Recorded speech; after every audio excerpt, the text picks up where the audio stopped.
One thing they showed off in the gameplay was I love this. It was the what is it called? Active. It's not active camo. It's what is it? Prone camo. Prone camo. Prone camo. Where basically he's like, you want to try to scrub? Yeah, I can scrub through it here. So yeah, like basically while sort of on the loose here, wading through mud and fields and stuff. At one point, kind of the player gets surrounded by the ghosts or by the wolves, excuse me, and gets sort of stuck on the ground and totally does the Predator Schwarzenegger mud camo trick. Yeah, which I love. I love that we got Predator as DLC in the last game, and in this one we're getting like mechanics that are based on They really love Predator. They let us know too, which I thought was really cool, how they let us know this is definitely influenced by Arnold Schwarzenegger in Predator. I mean, the whole setup is also very much akin to a certain other very popular Schwarzenegger movie in which I don't know, tank drones are sort of threatening humanity and robots are a problem. What I like here is they also talked a bit about sort of the this can be played entirely solo.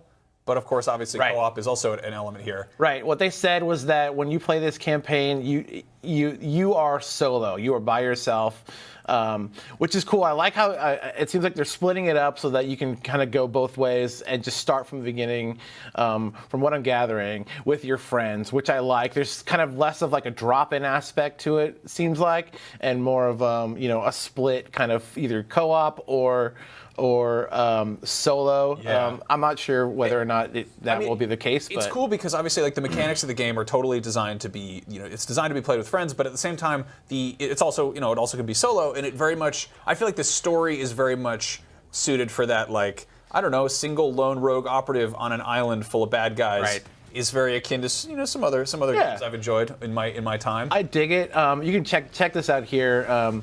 There's this kind of stamina damage thing that's happening where if you lose your stamina, things will happen to you. Obviously, like earlier, and I can scrub to it later. But you get hit and you're wounded, and your stamina is affected, and your aim is affected, which is cool. You didn't really kind of get that in the last game.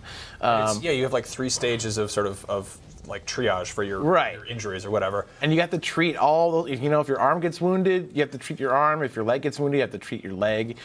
Here we see some cool kits here where you can... Reaching the fence. Yeah, this is cool. And I like how he only does like the 1, 2, Yeah. You don't have to wait for all 4 sides of the square to go. I put way too much thought into that. I was thinking very much like sort of like Wile E. Coyote. You got to cut out the whole thing. Yeah, exactly. That actually makes way more sense. This whole location right here feels a lot like...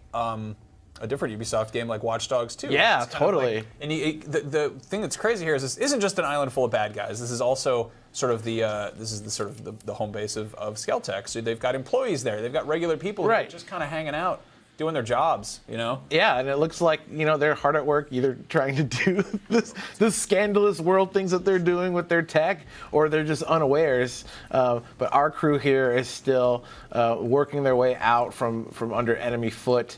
And the things that happen here, this is real cool. The things will get revealed. And why don't I queue up another spot? Yeah, while we're doing that. While we're doing that and talking about that. A friendly reminder, if you didn't check out Ghost Recon Wildlands, it is on sale through the 13th for up to 70% off. That is Xbox One, PS4, and PC. And it was revealed in this whole big, reveal that Operation Oracle, the most recent sort of post-launch free DLC thing with John Bernthal, is in fact the prologue to this. So it kind of sets up what's going on in this new game in Breakpoint. So I'm going to queue up here while we keep talking here. Here, let me get this going. Sure, yeah. Obviously, things sort of start to go a bit haywire, and some tech starts to drop out, as we saw in the trailer. We get some mechs, as you were saying, some like T2 mechs here. Drones, we get some drones. Stuff. Yeah, there we go. Obviously, this station here is like, must be a front for, here you go, just hunter-killer drone tech, and it's not just Facebook going on. There's kind of a cool dichotomy between like the player characters are like, yes, you're badass military operatives who are at the top of their game, but still he's wearing a backwards hat and a t-shirt. Right. Meanwhile, the people hunting you are like skull-faced stealth camo, like Punisher predators, basically. And tech, with automated tech, and then dropping in. Yeah, robot tanks and stuff. So that's a kind of a cool mixture. I want to talk about Aroa for a second. Sure. This is cool. Basically, it's an island. Or did it say island or island chain? I think it's an island chain. Okay. But I could correct me if I'm wrong. The reason I ask is because they made it up. It's totally fictional, Yep. which is cool because it gives them the freedom to kind of have a variety of environments and not just be kind of stuck to reality here. Right. So they said that there's going to be, in addition to sort of this, I don't know, temperate forest or whatever. I'm not a geologist. Right. There's also beaches. Yep. There's also snowy landscapes. There's also a big volcano The volcano there. is the exciting part there. That's